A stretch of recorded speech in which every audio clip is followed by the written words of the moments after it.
Hey, everyone. Just a reminder, we're going to have masks on for the press conference, and we should be starting right at 1:30. I'll give another 2-minute warning. And if you need a mask, we have extras. Just raise your hand. I'll bring one to you. Okay.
Okay, this is a 2-minute warning.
Good afternoon, and thank you for joining us. Right now, we're in an important moment for our economy, and it presents an opportunity for us all to take stock. Coming out of the depths of the pandemic, the United States experienced an historic economic recovery, a rebound that's unmatched in our nation's modern history in its speed and scale.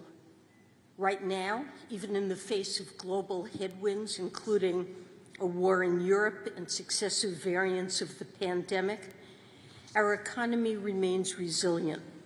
Our unemployment rate stands at 3.6%, household finances are strong, and industrial output continues to grow. This outcome was not preordained.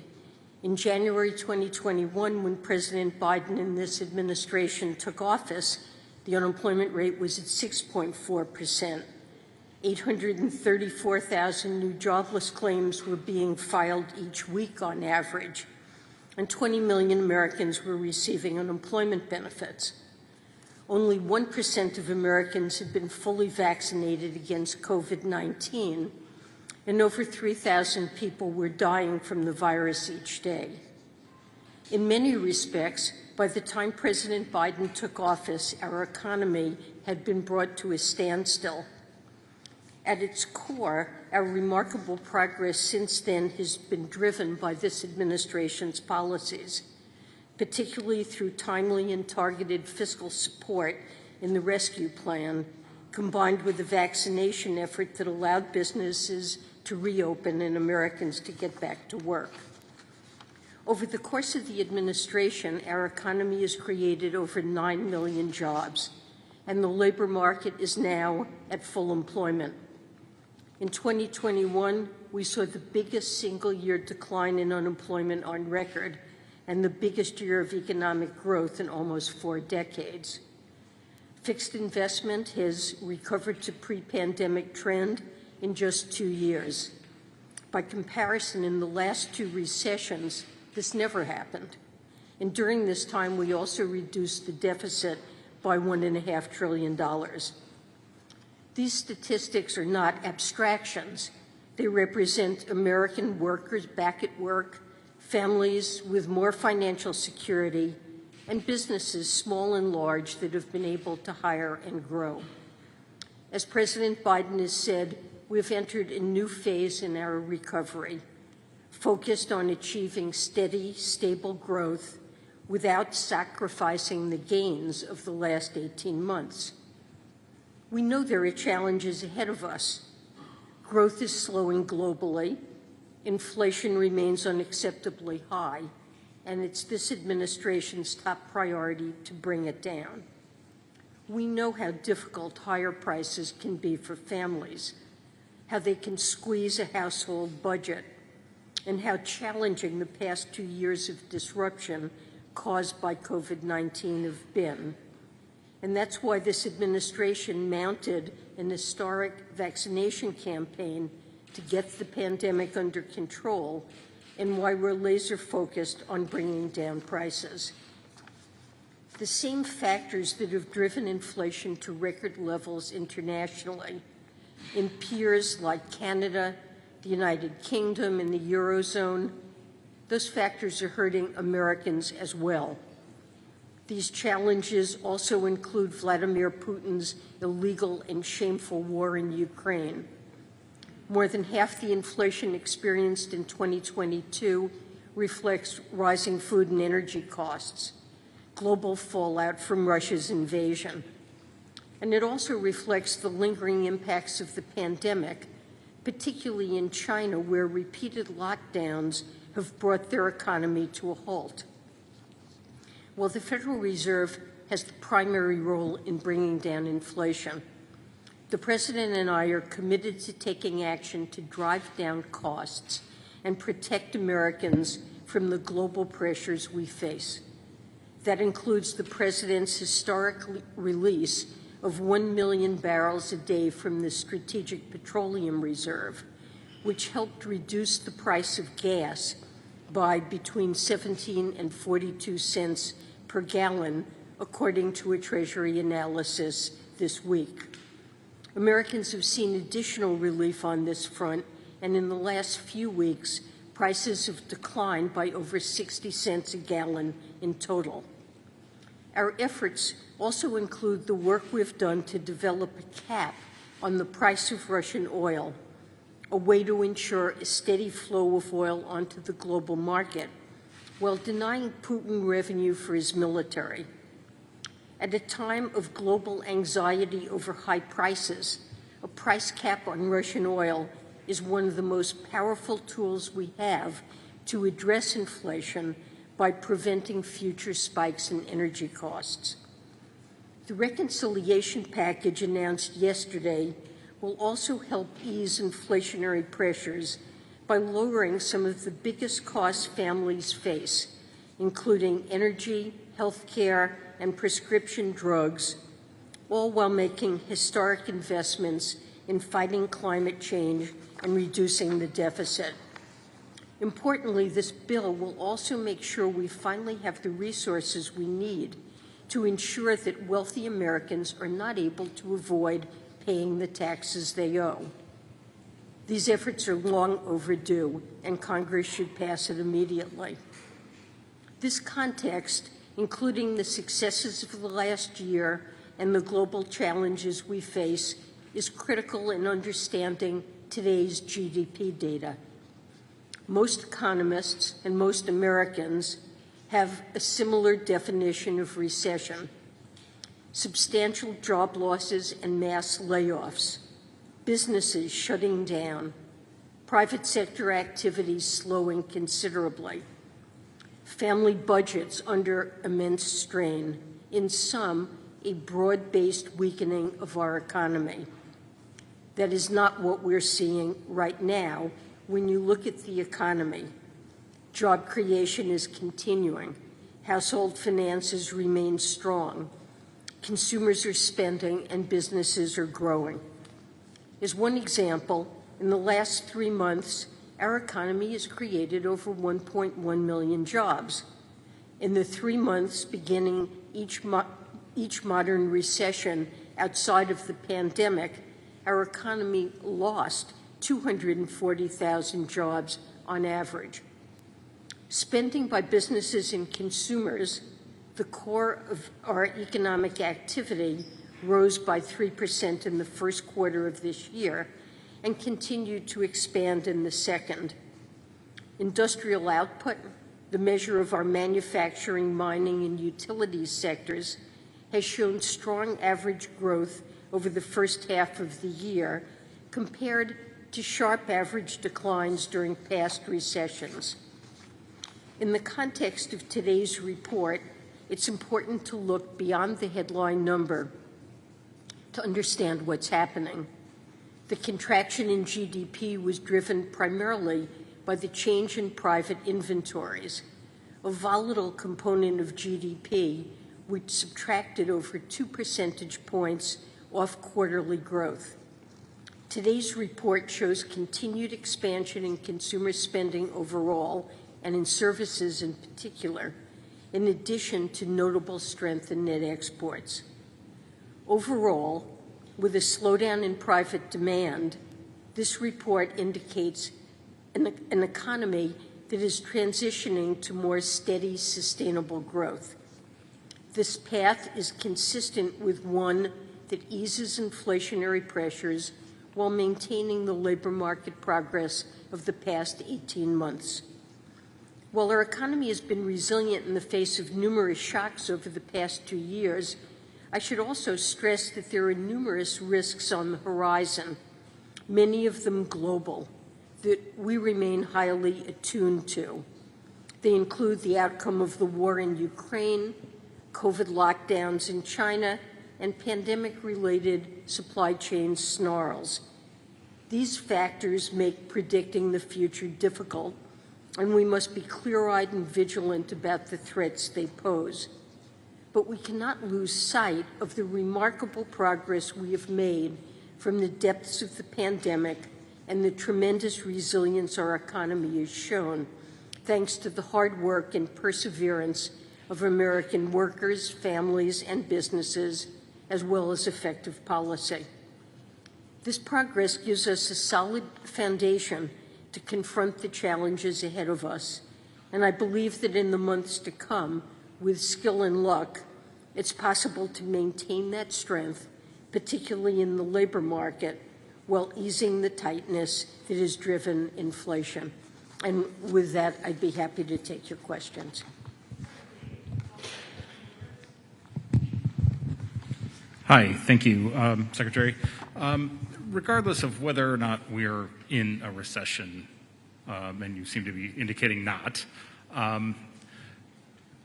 many Americans are feeling some pain right now. And the last time we had to tame inflation at this level was the early 1980s, and it took 2 years to do that.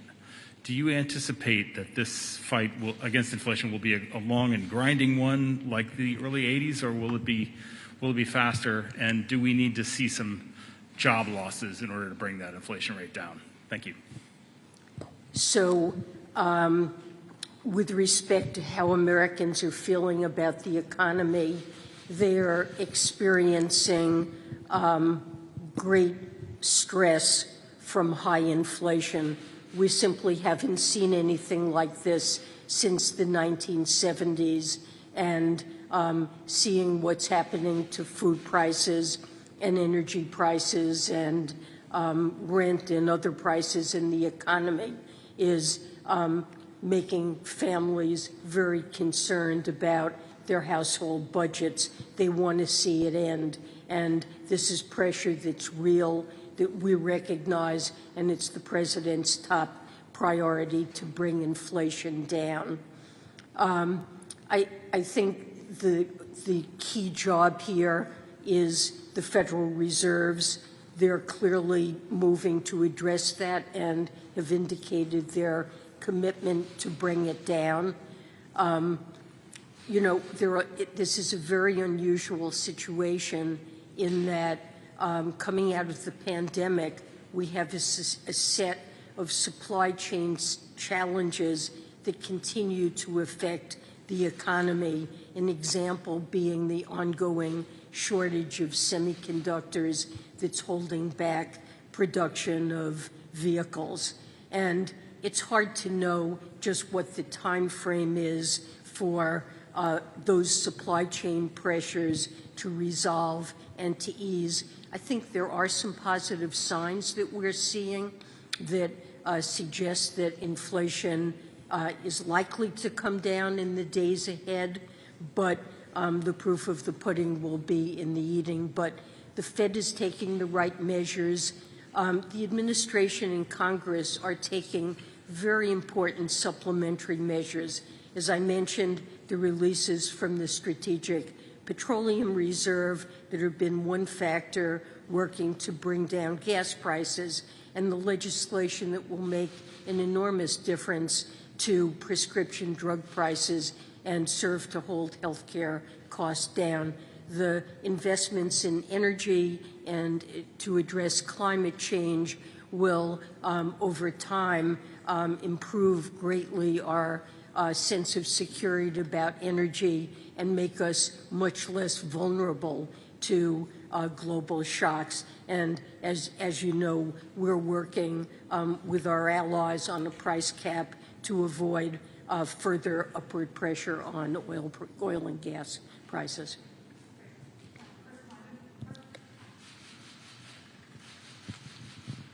Thank you very much. Chris Condon from Bloomberg News. I'd like to follow up on David's question by asking you specifically, do you think it will be necessary for unemployment to rise above 5% in order for inflation to reach the Fed's longer-run target of 2%?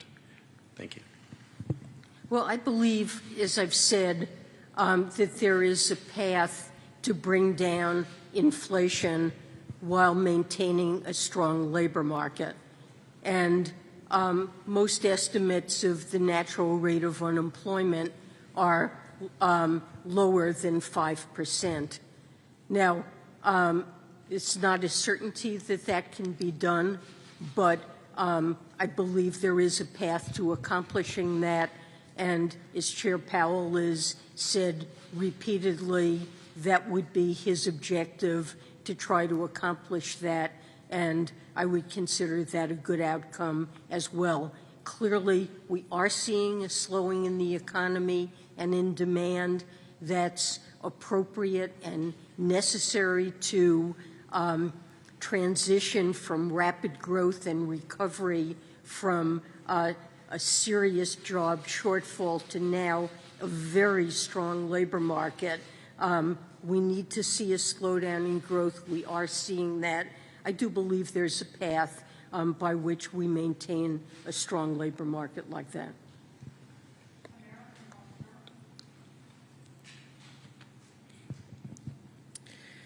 Hamara Mok with the Wall Street Journal. Madam Secretary, could you say a little bit more about how you believe the Inflation Reduction Act would impact inflation? How much do you believe that package would subtract from inflation, and over what time frame?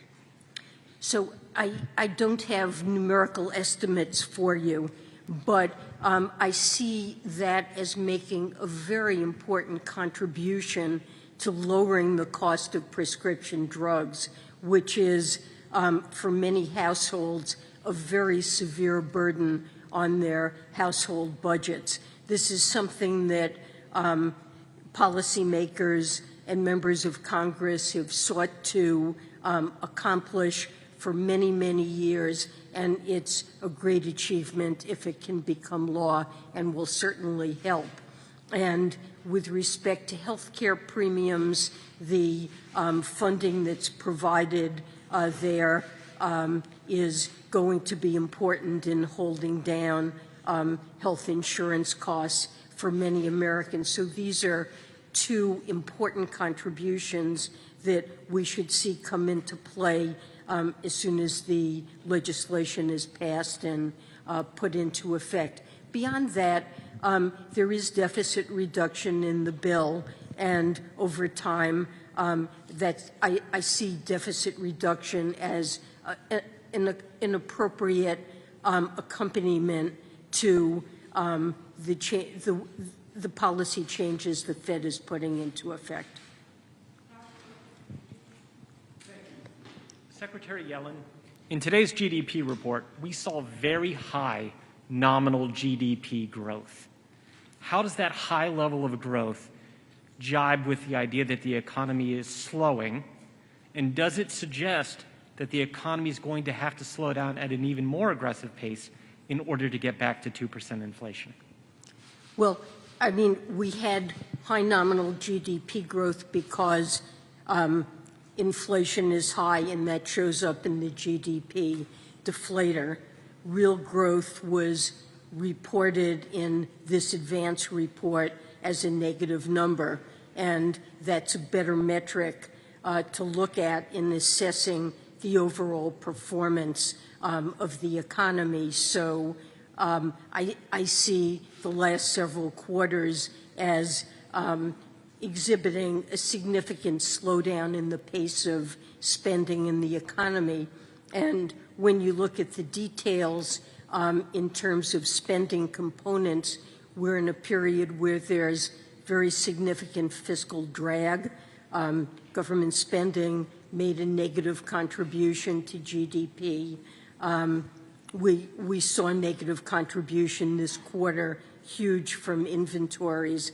But importantly, consumer spending remains positive, but definitely the real data, to my mind, show that there is a slowdown in progress. And, you know, the labor market right now is extremely tight and maybe the source of some of the inflationary pressure, certainly not all of it by any means. Food and energy are a very important contributor. Supply chain problems relating to the pandemic and what's happening in China, those are important. But we've got 2 job vacancies for every unemployed person, which is a level of tightness in the labor market that we really, I don't think, have ever seen historically. And the slowdown in the economy, coupled hopefully with a restoration of somewhat higher level, a rebound in labor force participation, We're not sure if that will occur, but beginning to take some of the tightness out of the labor market while maintaining overall a strong labor market, I think that's a plan to bring down inflation.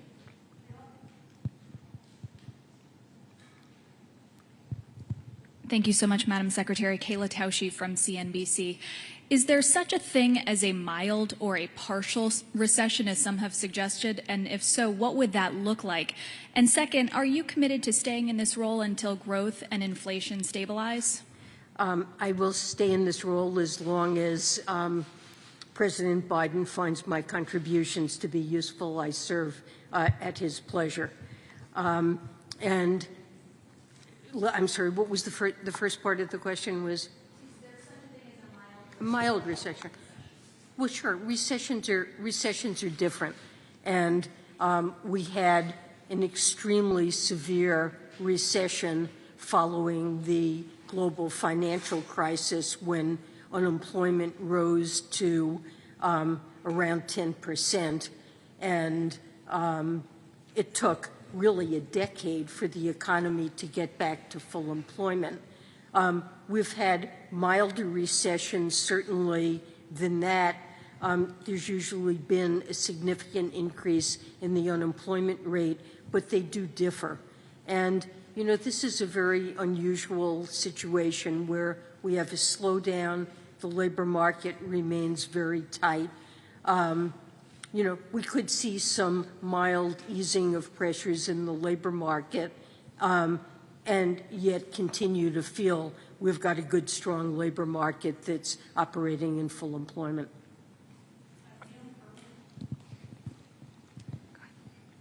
Thanks. Secretary Yellen, Neil Irwin from Axios. There's been a big run-up in the dollar in the last few months in currency markets. That's especially hard on emerging markets. Do you believe the degree of dollar appreciation we've seen so far is appropriate? Do you fear it's gone too far? And should we be worried about kind of feedback loops and negative effects on the global economy? Well, thanks for that question. I mean, there certainly has been a significant appreciation of the dollar. I think part of it is driven by interest rate differentials between the United States and other countries as we've moved to tighten monetary policy more quickly. It's attracted capital inflows into the United States that have pushed up the dollar, and that's typically something that occurs in cycles of monetary policy tightening. I think we've also seen some risk-off, safe haven type flows into the dollar that have exacerbated that. You know, I am worried about the global outlook.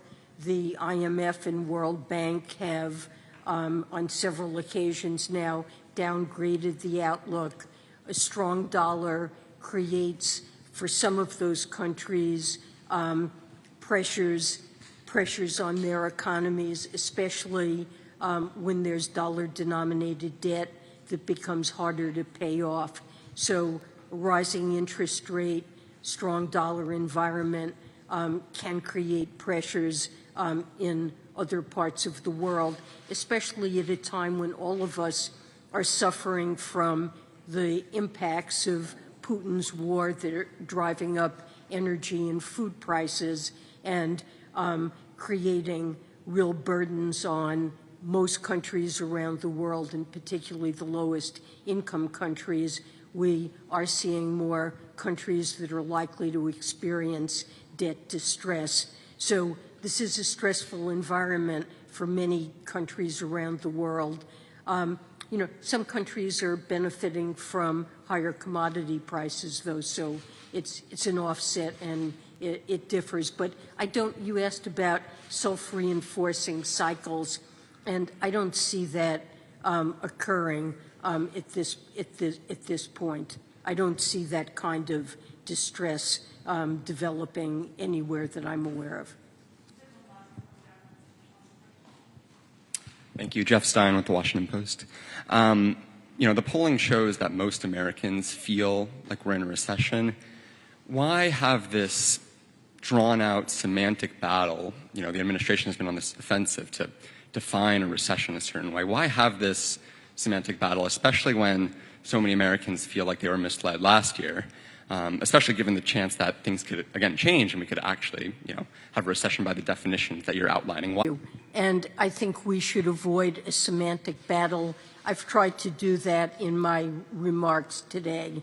When you say that Americans are very concerned about the economy, I think their biggest concern is with inflation and high prices that they feel they can't afford to put gas in their gas tank, and people are worried about their retirement savings and whether or not they'll have enough to retire. Now, sometimes people use the word recession to refer to that. That's really about inflation. But I think that the discomfort that households feel, it's not because of the job market. Jobs are readily available, and most Americans feel good about their employment prospects. Layoffs have been low. Some may worry that the economy, that the labor market will weaken, but I think the biggest burden that's weighing negatively on household sentiment is inflation, and that's why that is our top priority in terms of addressing that. So when you look at the economy, the official arbiter of what is a recession is going to be the National Bureau of Economic Research. They'll decide it sometime in the future. So I think what we can constructively do is talk about what is the state of the economy. And as I've tried to describe, the labor market remains exceptionally strong. That is not what we see in past episodes that the NBER has labeled to be recession. On the other hand, we do see significant slowdown in growth.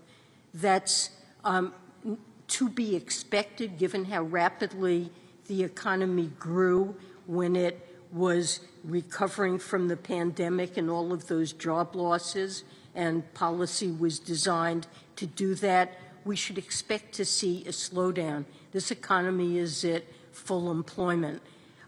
So we have a slowing economy. We have a whole variety of risks to the outlook that I've tried to enumerate, but we have great strengths in the economy too. A strong labor market being one strength. Consumer household balance sheets remain generally quite strong. Credit quality is strong. You do not see some significant increase in business bankruptcies, the typical kinds of distress we associated with the word recession. But I agree, we shouldn't just get involved in the semantics. Let's talk about what's going on. Thank you.